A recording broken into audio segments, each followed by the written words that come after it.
এইবাৰো ছাত্ৰ-ছাত্ৰীৰ সপোন পূৰণ কৰিবলৈ বিশেষ ব্যৱস্থা গ্ৰহণ কৰিছে ৰয়েল গ্লোবেল বিশ্ববিদ্যালয়ে। 1 কোটি টকাৰ জলপানী প্ৰদানেৰে সকলোৰে বাবে উচ্চ শিক্ষা সুলভ কৰিছে বিশ্ববিদ্যালয়খনে। আৰু এই খবৰে স্বাভাৱিকতে সকলোৰে মনত আনন্দ দিছে। বিভিন্ন সময়ত আৰ্থিক অৱস্থা বেয়া হোৱাৰ বাবে বহু শিক্ষাৰ্থীয়ে আনুষ্ঠানিক শিক্ষা গ্ৰহণৰ পৰা নিজকে বঞ্চিত কৰিবলগীয়া হয়। আনহাতে একাংশ শিক্ষাৰ্থীয়ে আধাতে সামৰিবলগীয়া হয় শিক্ষা গ্ৰহণ।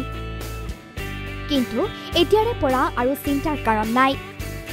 জলপানী প্ৰদানেৰে এই চিন্তা দূৰ কৰিবলৈ আগবাঢ়ি আহিছে ৰয়েল গ্লোবেল বিশ্ববিদ্যালয়। শিক্ষাৰ্থীক আৰ্থিকভাৱে সবল কৰিবলৈ বিশ্ববিদ্যালয়খনৰ প্ৰতিটো বিভাগৰ পাৰদৰ্শী শিক্ষাৰ্থীলৈ আগবঢ়োৱা হ'ব জলপানী। আহক এজন ছাত্ৰৰ মুখেৰে শুনো বিশ্ববিদ্যালয়খনে গ্ৰহণ কৰা এই পদক্ষেপে কেনেদৰে লাভান্বিত কৰিব শিক্ষাৰ্থীক।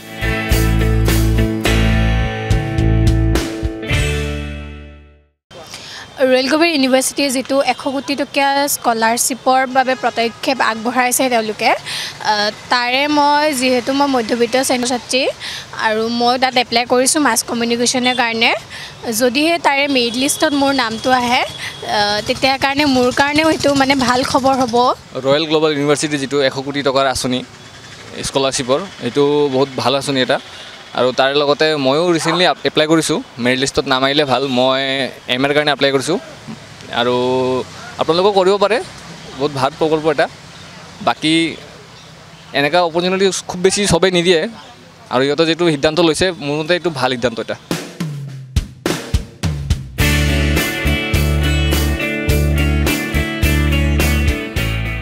পূৰ্বৰ দৰে এইবাৰো ছাত্ৰ-ছাত্ৰীৰ সপোন পূৰণ কৰিবলৈ বিশেষ ব্যৱস্থা গ্ৰহণ কৰিছে ৰয়েল গ্লোবেল বিশ্ববিদ্যালয়ে।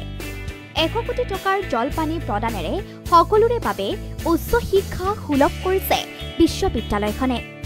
আৰু এই খবৰে স্বাভাৱিকতে সকলোৰে মনত আনন্দ দিছে। বিভিন্ন সময়ত আৰ্থিক অৱস্থা বেয়া হোৱাৰ বাবে বহু শিক্ষাৰ্থীয়ে আনুষ্ঠানিক শিক্ষা গ্ৰহণৰ পৰা নিজকে বঞ্চিত কৰিবলগীয়া হয়। আনহাতে একাংশ শিক্ষাৰ্থীয়ে আধাতে সামৰিবলগীয়া হয় শিক্ষা গ্ৰহণ। কিন্তু এতিয়াৰে পৰা আৰু চিন্তাৰ কাৰণ নাই।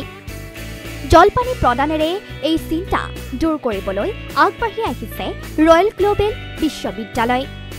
শিক্ষাৰ্থীক আৰ্থিকভাৱে সবল কৰিবলৈ বিশ্ববিদ্যালয়খনৰ প্ৰতিটো বিভাগৰ পাৰদৰ্শী শিক্ষাৰ্থীলৈ আগবঢ়োৱা হ'ব জলপানী।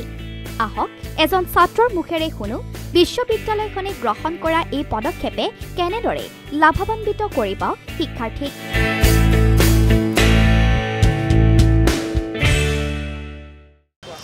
ৰয়েল গ্লোবেল ইউনিভাৰ্চিটিয়ে যিটো 100 কোটি টকীয়া স্কলাৰশ্বিপৰ বাবে পদক্ষেপ আগবঢ়াইছে তেওঁলোকে, তাৰে মই যিহেতু মধ্যবিত্ত শ্ৰেণীৰ ছাত্ৰী আৰু মই তাত এপ্লাই কৰিছোঁ মাছ কমিউনিকেশ্যনৰ কাৰণে।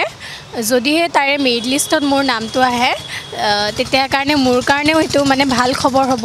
ৰয়েল গ্লোবেল ইউনিভাৰ্চিটিৰ যিটো 100 কোটি টকাৰ আঁচনি স্কলাৰশ্বিপৰ, এইটো বহুত ভাল আঁচনি এটা। আৰু তাৰ লগতে ময়ো ৰিচেণ্টলি এপ্লাই কৰিছোঁ, মেৰিট লিষ্টত নাম আহিলে ভাল। মই MA কাৰণে এপ্লাই কৰিছোঁ আৰু আপোনালোকেও কৰিব পাৰে, বহুত ভাল প্ৰকল্প এটা। বাকী এনেকুৱা অপৰচুনিটি খুব বেছি চবেই নিদিয়ে আৰু ইহঁতে যিটো সিদ্ধান্ত লৈছে মোৰ মতে এইটো ভাল সিদ্ধান্ত এটা।